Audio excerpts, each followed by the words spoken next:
A 23-year-old influencer was shot dead during a TikTok live stream. A Mexican state prosecutor's office said Valeria Marquez was sitting at a table holding a stuffed animal in her beauty salon in Guadalajara when a man apparently entered and fired a gun at her. Police arrived around 6:30 in the evening local time and confirmed her death. And although the motive for the attack has not yet been confirmed, the case is being investigated as a femicide. That's when women and girls are killed because of their gender, the state prosecutor said. And it's extremely common in Mexico, where the UN reports that 10 women or girls are murdered every day by their partners or family members. A suspect has not yet been named. Fans and supporters of Miss Marquez, who had nearly 200,000 followers across TikTok and Instagram, have reacted with horror to her death.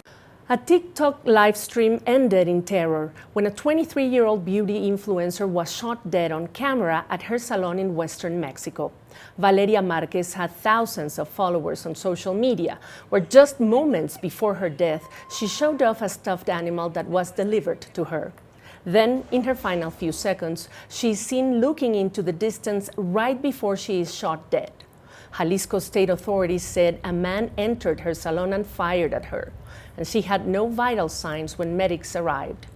The suspects have yet to be identified, but the case is being investigated as a suspected femicide.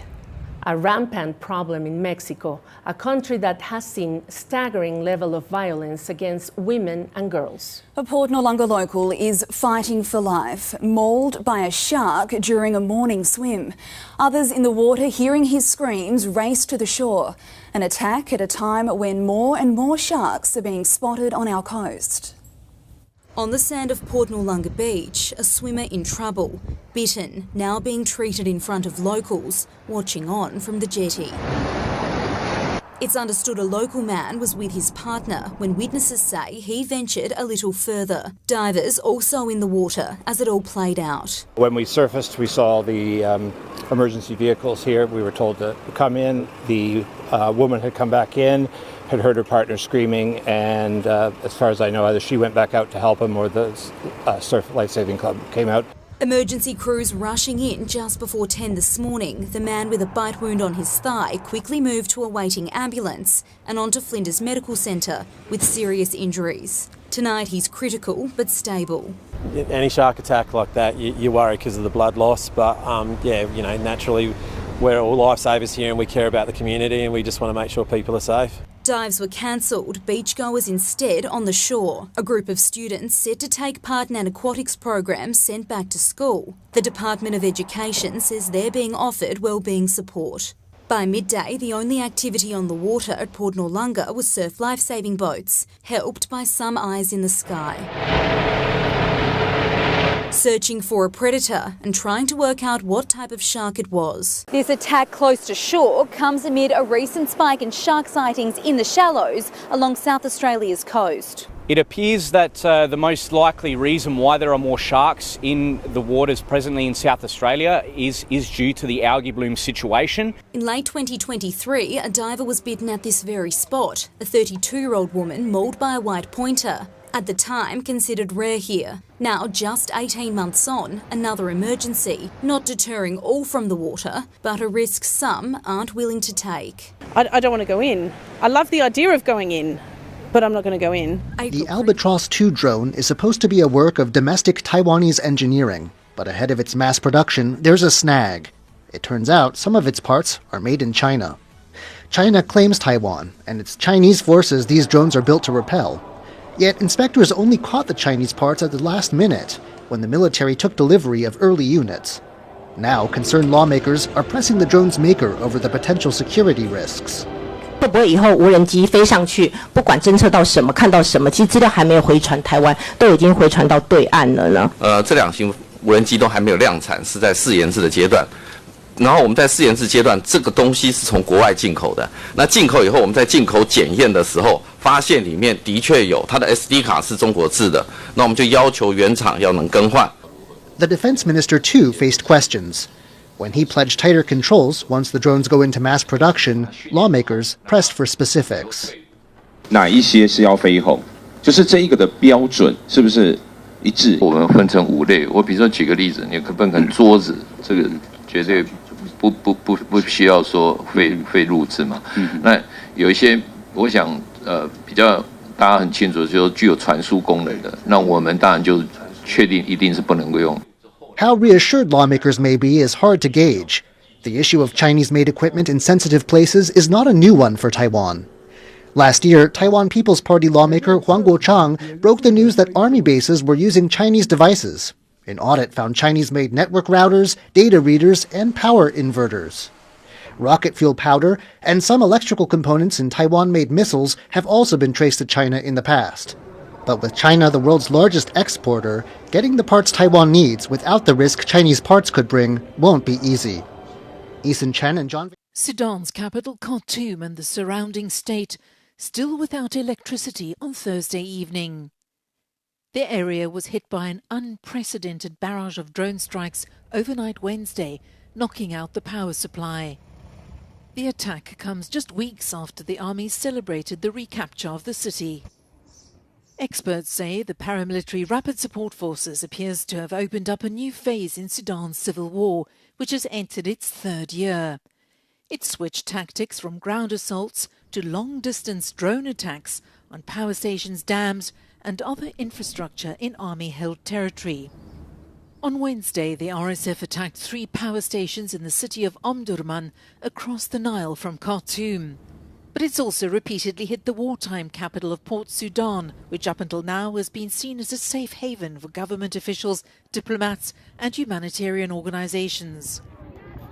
The war's devastated Sudan, pushing more than 13 million people out of their homes and spreading famine and disease.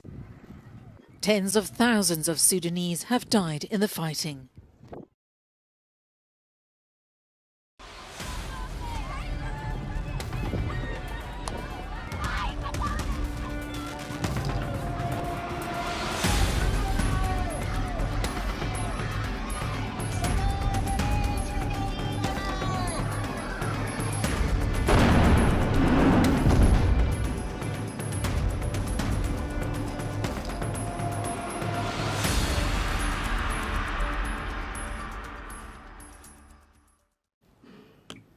Now let's talk about Balochistan, a region that Pakistan first ignored, then tried to hide from the world, but now Balochistan is making global headlines.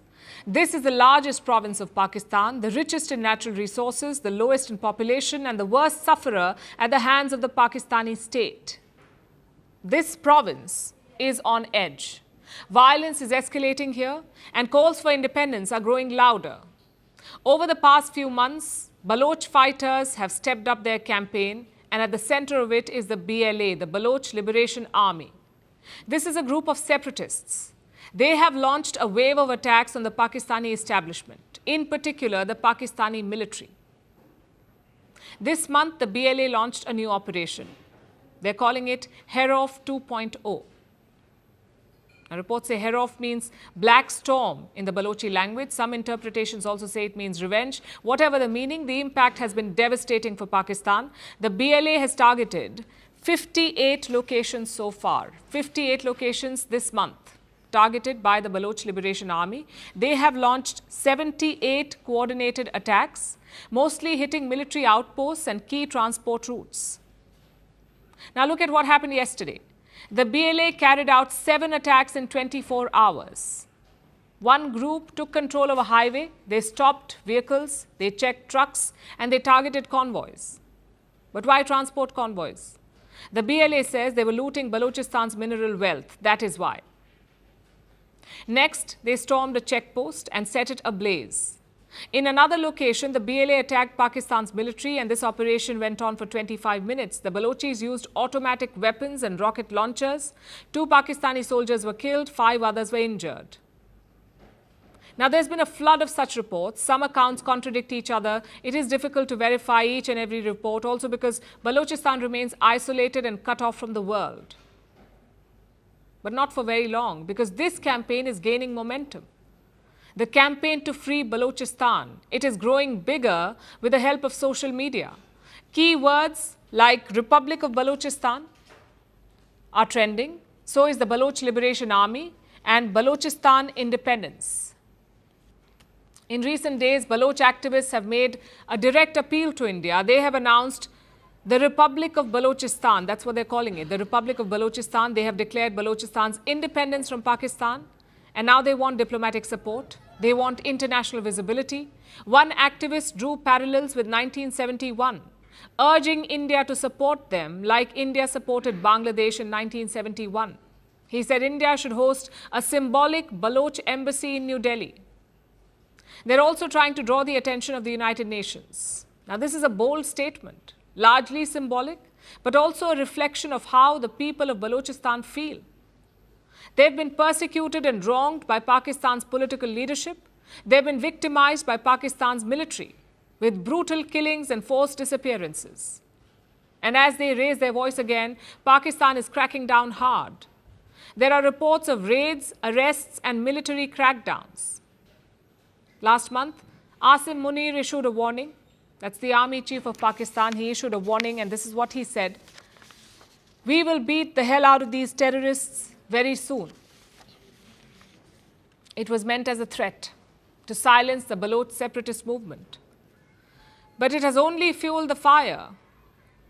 And Pakistan's generals are struggling to contain it. In fact, the situation in Balochistan is so bad that some experts believe that Pahalgam was planned as a distraction, because the Pakistani military was desperate to shift focus, so they ordered an attack in Kashmir to stir conflict with India and brush the internal chaos under the carpet.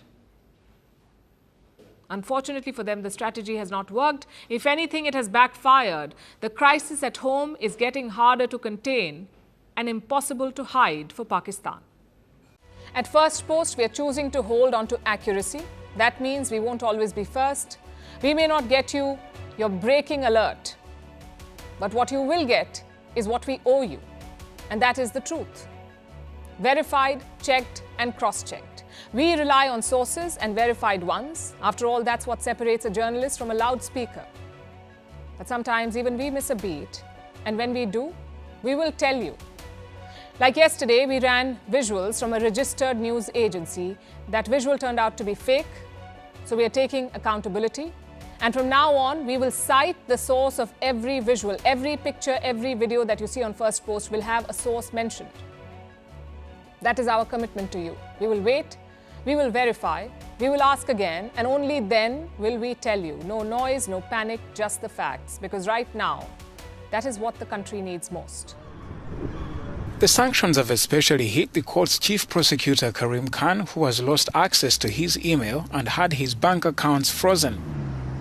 President Donald Trump sanctioned the court after a panel of ICC judges in November issued arrest warrants for Israeli Prime Minister Benjamin Netanyahu and his former defense chief on suspicion of committing war crimes in Gaza. The sanctions threaten companies and individuals with prison time and fines if they maintain tech, business or financial links with the ICC prosecutor. As a result, contractors and non-government organizations have cut contact with the court, severely affecting its work. The ICC relies on NGOs to gather evidence and find witnesses for its investigations. I think we're getting close to maybe doing a deal without having to do this. There's two steps. There's a very, very nice step, and there's a violent step. The violence like people haven't seen before. And I hope we're not going to have to do this. I don't want to do the second step. Some people do. Many people do. I don't want to do that step. So we'll see what happens. But we're in very serious negotiations with Iran for long-term peace. Після того, як ми зрозуміли рівень російської делегації, ми бачимо, що вони, на жаль, дуже несерйозно ставляться до реальних перемовин. Ну, поки що ми не бачимо серед присутніх ті, хто дійсно ухвалює рішення, хоча це була, хочу нагадати, пропозиція русських до прямих перемовин, підтримка президента Трампа особисто, що лідери повинні зустрітися, але тим не менш, я вважаю, що Сполучені Штати Америки зараз і Туреччина відчувають неповагу Росії, на мій погляд. Не часу зустрічі, не адженди зустрічі, не високого рівня делегацій – це неповага особиста. Я не говорю, що русські не поважають нас. Це і так зрозуміло. Але у нас це дзеркально. Так, але вони тут неповага до Ердогана, неповага до Трампа. Делегация настроена на конструктивный лад, на поиск возможных развязок и точек соприкосновения. Задача прямых переговоров с украинской стороной рано или поздно выйти на установление долгосрочного мира, устранив базовые первопричины конфликта. And welcome to Hannity, and we are coming to you from Doha, Qatar. It is 9 o'clock on the East Coast, 4 a.m. here in Qatar, and tonight we'll bring you part 2 of my exclusive interview with President Trump aboard Air Force One. We covered a ton of ground. It went on for nearly 50 minutes. All of that, part 2, coming up. You don't want to miss it. But first, another historic day for the United States of America. President Trump began the day with more high-level meetings in Saudi Arabia, including one with the president of Syria. Trump urging him to normalize relations with Israel, just like he did Saudi Arabia, and reject radicalism. In return, President Trump is lifting U.S. sanctions on Syria to, quote, give them a chance at greatness. Take a look for yourself. Among others, and friends of mine, people that I have a lot of respect for in the Middle East, I will be ordering the cessation of sanctions against Syria in order to give them a chance at greatness. Now, before departing Saudi Arabia, President Trump also addressed the Gulf Cooperation Council, and I was at this meeting, where he hailed the progress being made in the region and painted an optimistic picture of lasting peace in one of the world's most volatile regions. Take a look at this. As I said in my address last night, the Gulf nations are at the forefront of creating a stable, peaceful, and prosperous Middle East. And I have to say that I've seen such progress. It's really incredible. I've also seen great unity and friendships. I've spent a little time with you just before this, and I've seen tremendous unity, tremendous friendship, and the whole world is watching the Middle East, and many are watching with envy. You have something very special going on. Incredible opportunities are within reach for this region. If we can simply stop the aggression from a small group of pretty bad actors. I especially want to thank and congratulate the United Arab Emirates and Bahrain for their vision and courage in signing the historic Abraham Accords. I hope that in the near future we can continue that progress. We have a mandate from the American people, the likes of which people haven't seen for 129 years. They say it was the most consequential election in America in 129 years. Now, the president even expressed a willingness to make a deal with Iran, but he issued a very strong warning, demanding an end to Iran's proxy wars and their unyielding sponsorship of terror around the entire world, the #1 state sponsor of terror. Take a look. I want to make a deal with Iran. I want to do something if it's possible. But for that to happen, it must stop sponsoring terror, halt its bloody proxy wars, and permanently and verifiably cease its pursuit of nuclear weapons. They cannot have a nuclear weapon. I don't imagine there's anybody at this table or anybody in this room that would say they can. I'm strongly urging all nations to join us in fully and totally enforcing the sanctions that I just placed on Iran. The president, he has been very clear over and over and over again that Iran will never have nuclear weapons or the enrichment of uranium. That must stop. He's been clear on that. Everything must be verifiable. He's also been clear. Nobody wants military strikes. Nobody. However, the world's #1 state sponsor of terrorism, coupled with their evil and extreme ideology, puts the entire region and world at risk. So President Trump is being very clear that will not happen on his watch. Now, make no mistake, there has been no bigger champion of peace in Europe, peace in the Middle East, than President Donald Trump. Bottom line, a peaceful Middle East is good for America. It is good for the region where we are. It is good for the entire world. This is not just good for our national security, but also our economy will benefit greatly. This brings to us some massive news from right here in Qatar earlier today. The red carpet, you can see it, by the way, rolled out for President Trump's arrival following Saudi Arabia's show of solidarity with the U.S. Qatar sent its own fighter jets up to to escort Air Force One to its landing. By the way, what you're seeing there, I was able to film some incredible sights. And on the ground, in an incredible display from Qatar, President Trump's motorcade was escorted in part, you see there, by Tesla Cybertrucks.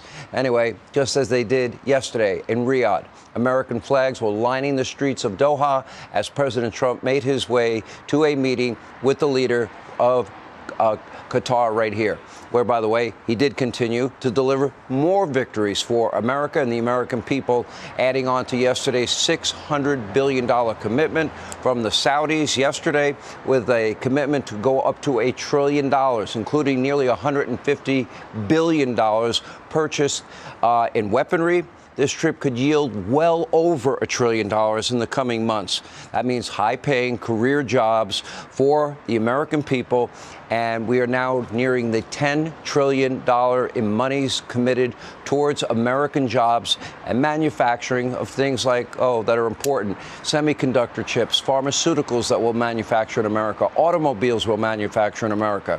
President Trump, he signed a series of economic and defense agreements with the Emir of Qatar, including an agreement from Qatar Airways to purchase Boeing jets, which, according to President Trump, would include 160 Boeing jets. That's worth up to $200 billion. All told, the White House says today's agreements will generate more than $1 trillion in economic exchange between the U.S. and Qatar, bringing the total from this trip so far to trillions of dollars in investments. Over the first 2 days of the trip, President Trump has delivered one victory after another. You wouldn't know it from the legacy media mob, while simultaneously outlining a vision for a brighter future for the Middle East, a safer world, a better America, and it is now more abundantly clear than ever.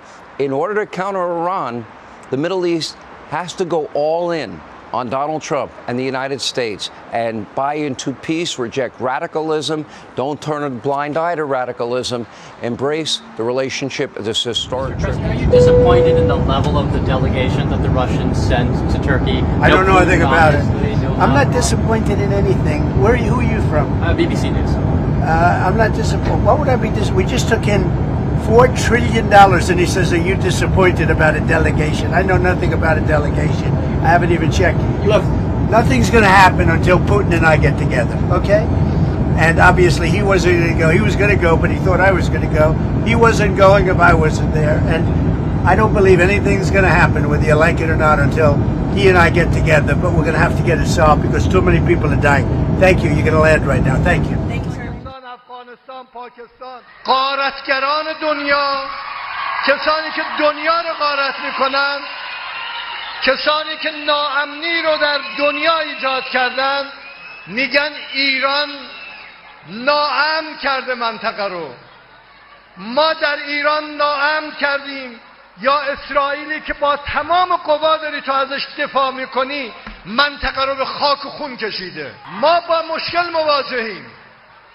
همه توطئه ها بر سر اینهاست. ما دنبال صلحیم، ما دنبال آرامشیم، ما سرزمینمون و همسایگانمون از یک ریشه و بنیه‌ایم. ما هزاران سال در این آب و خاک ریشه داریم، اونا ریشه ندارن. اونا اگر تاریخشون رو نگاه بکنید از یه جا جمع شدند و دارن به ایرانیان و به کشور ما و به سرزمینی که در این مرز بوم هست دارن توهین میکنن. Iran's president fired back at accusations by his U.S. counterpart that Iran's leaders had stolen their country's wealth. Masoud Pezeshkian accused the U.S. of looting the planet. The real plunderers of the world, the ones who are looting the planet and spreading insecurity, are the ones claiming that Iran is the source of instability in the region. Is it us who made the region unsafe, or is it Israel, which you're defending with all your might, that has turned the region into blood and ruin?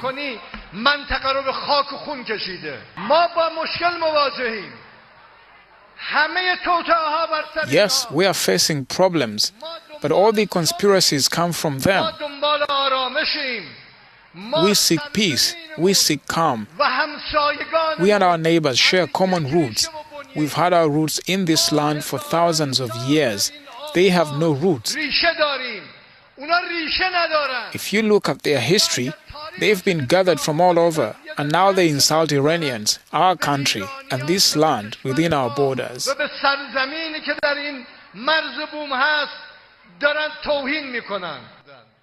Washington and Tehran are conducting talks over Iran's nuclear program. The U.S. unilaterally walked out of a nuclear deal agreed with Iran in 2015.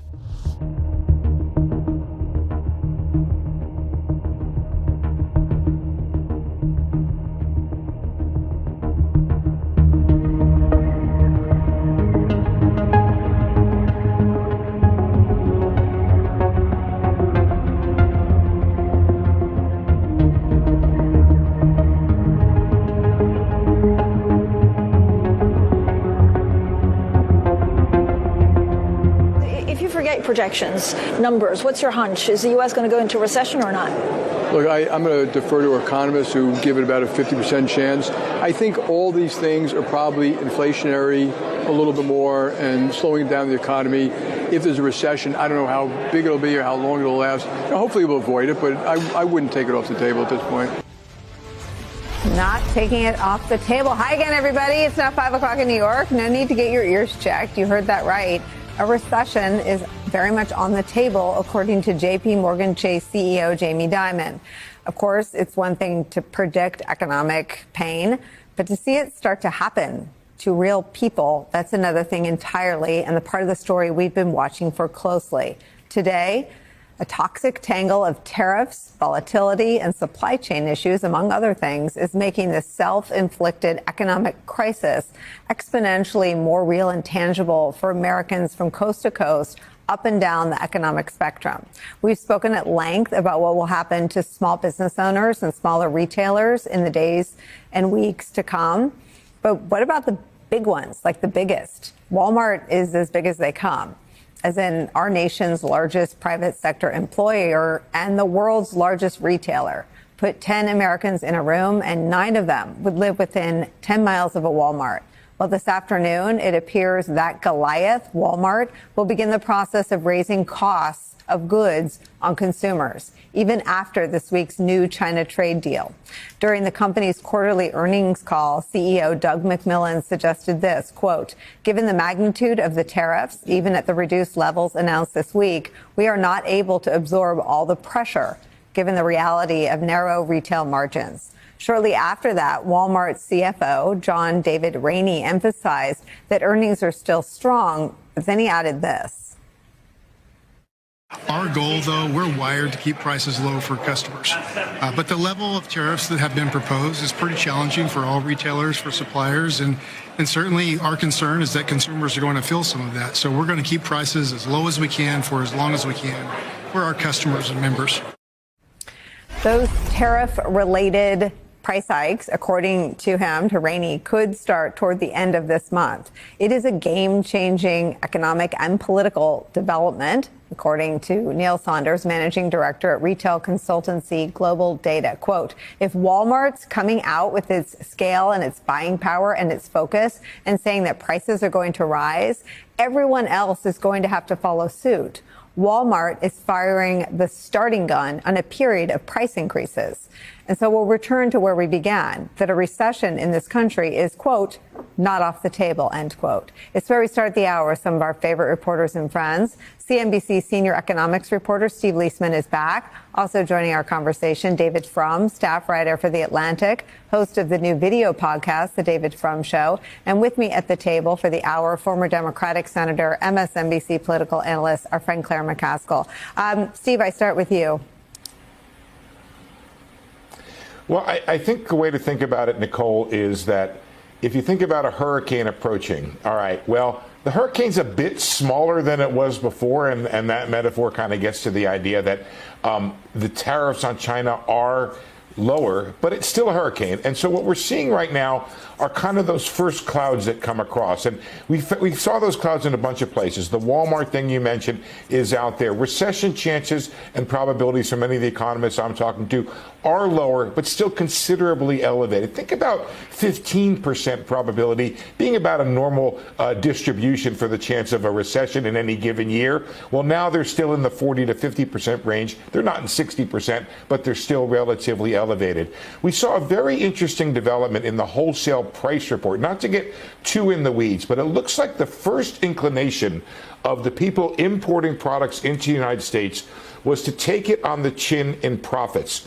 And then if you read between the lines of what the gentleman from Walmart was saying, he's saying, okay, we absorbed some of the prices, but we can't do all of it, and we won't do all of it. So these price hikes are coming, as in the rest of the hurricane is going to come this way, at least to some extent. Does it mean empty shelves? Maybe not right away, but over time, we are certainly going to see the effects of these tariffs. You cannot increase tariffs this much. That is, still at these lower levels. They're 5 times what they were before. You cannot do something like that and it have no effect on the consumer and on the retailers who are selling the stuff.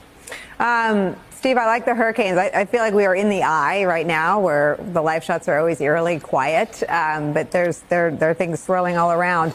I want to ask you, though, about a 30% tariff, because I know in our politics and when you cover the rule of law, when it's Trump, because he's such a Tyrannosaurus Rex in a China shop, there's a law of relativity through which he gets evaluated and examined. And I feel like this is happening in your area of expertise, that because the tariff started with China at 145%, everyone's like, well, 30 is a lot better than it used to be. But 30 is devastating for consumers. It's, as you've explained, it's a regressive tax on all consumer goods that come from China. 30% is also devastating on a small and medium-sized business owner, and the trade implications in terms of supply chain equally devastating. So take out where we started at 145 and just give me your analysis of what 30% tariffs on China means.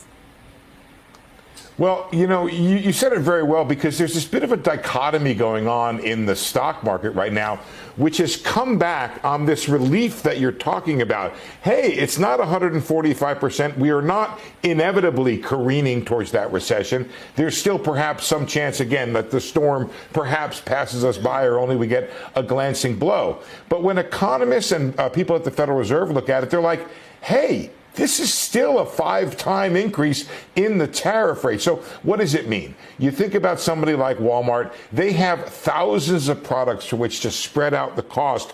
And you may not see it all in one particular product. They may take a little bit of less profit in this product, or a little bit more in that product. A smaller retailer, they can't do it. They don't pick up the phone and they don't call the White House and say, Mr. President, we have a problem here. No, they take it on the chin. We're already hearing stories of layoffs. The economy underlying it looks pretty good. The jobless claims numbers are in pretty good shape right now. That's why I say it's still coming our way. Is there still a chance to avoid it? It's an interesting question, because on the one hand, the president provided some relief over the 90-day period. At the same time, he did to some businesses, more deadly thing of extending the period of uncertainty for 90 days. So this creates this problem where people are still standing still. We still hear CEOs saying, look, if you think about it, what is a retailer doing right now? A good retailer is desperately seeking for those perfect and beautiful and fabulous gifts that you're going to buy at Christmas. What are they instead doing right now? They're trying desperately to secure their existing supply chains for stuff they already have. So it's an incredible distraction for the individual retailer, and it's going to mean probably something that people will see come holiday season. David Frum, you write about the 4 scams. Explain. Well, the scams are the fake deal with China, which is no deal, the fake deal with Britain, which is no deal. But I want to pound home a point here as people watch this, because why is the stock market up? The stock market is up because Wall Street has figured out Trump's tariffs, although bad for many people, are not going to be bad for them. Who are they bad for? And this is where we have to understand what a tariff is. A tariff is a tax, but it's a special kind of tax, and it's special in 3 ways. First, it's a tax that can be imposed by the president at his whim. All other taxes imposed by Congress to represent the people. Tariffs can be imposed by the president at his whim. It's a tax that can be exempted by the president at his whim. He can sell special favors. If you want to break in the corporate income tax, you have to get Congress to pass it. But if you want to break in the tariff, just ask the president, buy his meme coin, give him a jet. He'll make a special favor for you. And last, it's a tariff that falls uniquely hardest on the poorest section of society. A tariff is a sales tax, but a sales tax that only falls on goods, not on services. It falls on the doll, not on the nanny that is hired to play with the doll. It falls on the towel, not on the swimming club. It falls on the doorknob, not on the doorman who operates the door. It falls on the poorest people in society. A 10 to 30% tariff isn't going to cause shortages, and it may not push the whole economy into recession. What it does do is take it raises prices for working people, and it takes the burden of government and it moves it from people who are better positioned to pay onto the people least in position to pay. So you have to combine this tariff story with what the Republicans are doing in the House, where there's going to be giant tax cuts for everybody, financed in great part by these tariffs on low-income people. Last image. Think of a rich family and a poor family at dinner. The poor family, the table is tariffed. The chair is tariffed. The plate is tariffed. The knives and forks are tariffed. If they're eating pasta, the pasta comes from Canada. It's tariffed. Now the rich family, they go out to dinner. The most important, to celebrate their new tax cut from Donald Trump. The most important cost at a restaurant is the rent, not tariffed. The second most important cost, the wage of the chef, the wage of the server, not tariffed. And the plates, they're tariffed, but they come from Italy, so they have a lower tariff than the plates that come from China. This is the most aggressive attempt to shift the cost of government from the rich to the poor that America has seen in the past century, maybe longer. David Frum, what is the appropriate political response? The appropriate political response is to discover the cause of free trade. There's been a lot of mealy-mouthedness from Democrats on this. Democrats have liked tariffs. Donald Trump, the most protectionist president since World War II. Joe Biden, second most protectionist president. A lot of Democrats say, I'm against these tariffs because they're dumb, but I'm for smart tariffs. The answer is to rediscover. Tariffs are a tax that falls heaviest on the poorest people. They're a tax that is the most dangerous tax because it's the most arbitrary tax. Tariffs are wrong. Free trade is right. And raise money. If you're going to raise money with a consumption tax, raise it on one that middle-class people pay by taxing services as well as goods, a VAT or a carbon tax. But don't make the people who are eating spaghetti on cheap chairs, on cheap tables, with cheap plates, with cheap knives, don't make them pay the cost of government all by themselves.